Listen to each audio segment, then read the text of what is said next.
The situation involves a 120/240 volts single-phase overhead service drop to a residence, where the grounded conductor of the service drop triplex had been severed at the utility pole. The neighbor was alerted and disconnected all loads from the service via the outside main disconnect, which was a 200 amps MLO load center, and contacted the utility provider. The system was functioning normally before shutdown, despite the severed conductor. This raises questions about the function of the grounding electrode conductor, or GEC, system under these conditions. The fact that the system continued to function without any noticeable issues indicates several possibilities. Firstly, the neutral conductor in a triplex service drop serves as both the current carrying conductor and the GEC.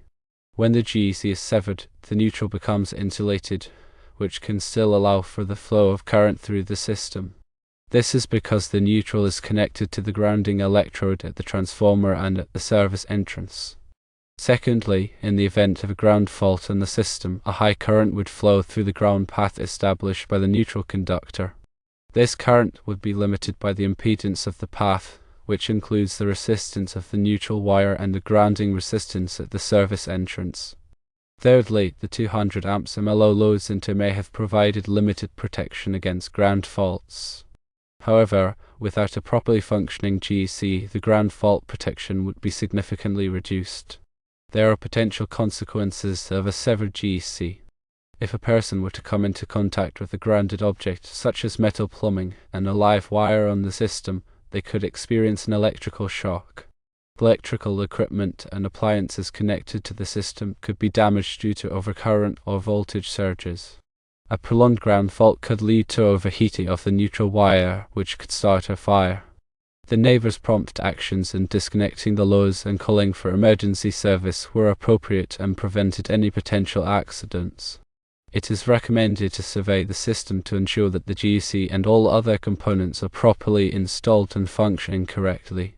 The GEC should be bonded to the grounding electrode at the service entrance to ensure that the system is adequately grounded. Consider installing a ground fault circuit interrupter, or GFCI, on the system to provide additional protection against ground faults. The neutral conductor plays a crucial role in carrying unbalanced current and providing a return path for current to the source. When it is severed, it can create several hazardous situations. The grounding electrode system is designed to provide a low impedance path for fault currents to return to the source, allowing overcurrent protective devices to operate and clear the fault. Without a properly functioning grounding electrode system, fault currents may not be effectively cleared, increasing the risk of electrical shock and fire. A ground fault occurs when an unintentional electrical path is created between a live conductor and ground. Ground fault circuit interrupters are designed to detect these faults and quickly disconnect power to the circuit, preventing electrical shock. If the grounded conductor is severed, it is possible for metal parts of electrical equipment to become energized, creating a shock hazard. This is because the grounding system is no longer providing a low impedance path for fault currents. Voltage surges can damage sensitive electronic equipment. A properly functioning grounding system can help to protect against voltage surges by providing a path for the surge current to dissipate. It is essential to ensure that the grounding electrode system is properly installed and maintained to protect against electrical hazards. This includes ensuring that all connections are tight and corrosion-free and that the grounding electrodes are properly sized and located. Regular inspections of the electrical system can help to identify potential problems before they become hazardous. This includes checking for loose connections, damaged wiring, and corroded components. If any problems are found, they should be repaired immediately by a qualified electrician. Electrical safety is of paramount importance. Understanding the role of the grounded conductor and grounding electrode system is crucial for preventing electrical hazards. If you are unsure about any aspect of your electrical system, it is always best to consult with a qualified electrician. They can provide expert advice and ensure that your system is safe and compliant with all applicable codes and standards. The grounding system's primary purpose is to provide a low impedance path for fault current to return to the source. This low impedance is necessary to ensure that overcurrent protection devices, such as circuit breakers and fuses, operate quickly and effectively to clear the fault. When the grounded conductor is severed, this low impedance path is compromised, and fault current may not be able to return to the source quickly enough to trip the overcurrent protection device. This can result in a prolonged fault condition, which can lead to overheating of conductors, insulation damage, and potentially a fire. The size of the grounded conductor is also important. The National Electrical Code, or NEC, specifies the minimum size of the grounded conductor based on the size of the ungrounded conductors. If the grounded conductor is too small, it may not be able to carry the fault current adequately, which can also compromise the effectiveness of the overcurrent protection. The grounding electrode system typically consists of one or more grounding electrodes that are connected to the grounded conductor. Common types of grounding electrodes include ground rods, ground plates, and metal underground water pipes. The NEC specifies the requirements for grounding electrodes, including their size, material, and installation depth. The resistance of the grounding electrode system is also important. The NEC requires that the resistance to ground of the grounding electrode system not exceed 25 ohms. If the resistance is higher than 25 ohms, it may be necessary to install additional grounding electrodes to reduce the resistance. The location of the grounding electrodes is also important. The NEC specifies that grounding electrodes should be located as close as practicable to the service entrance. This helps to minimize the impedance of the grounding conductor and ensure that fault currents can return to the source quickly. In addition to the grounding electrode system, the NEC also requires that all metal enclosures and equipment be bonded together to form a continuous electrical path. This bonding helps to ensure that all metal parts are at the same potential, which reduces the risk of electrical shock. The bonding is typically accomplished by using bonding jumpers, which are conductors that connect the metal parts together.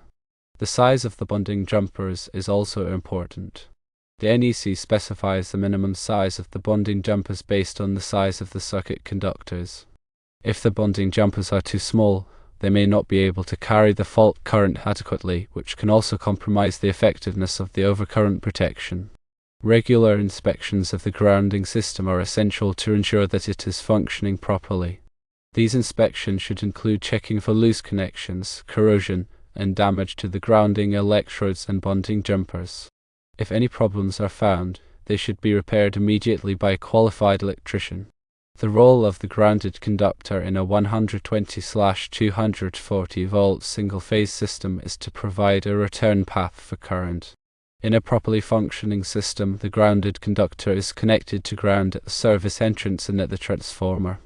This connection to ground ensures that the voltage between the grounded conductor and ground is close to zero.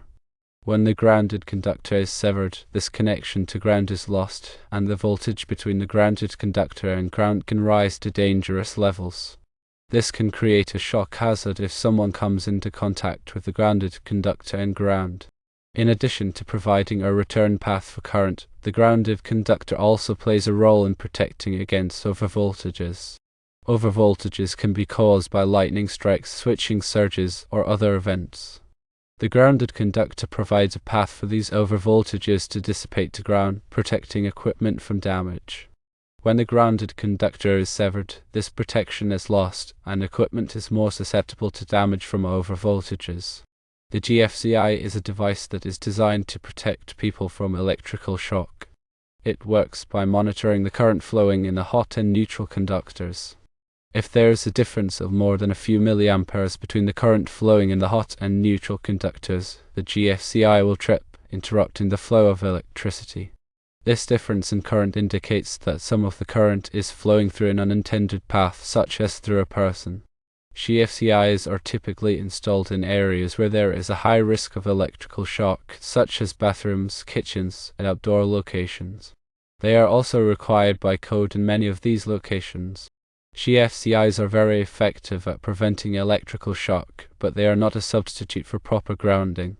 A properly grounded system will provide a low impedance path for fault current to return to the source, which will help to trip the overcurrent protection device and prevent a prolonged fault condition.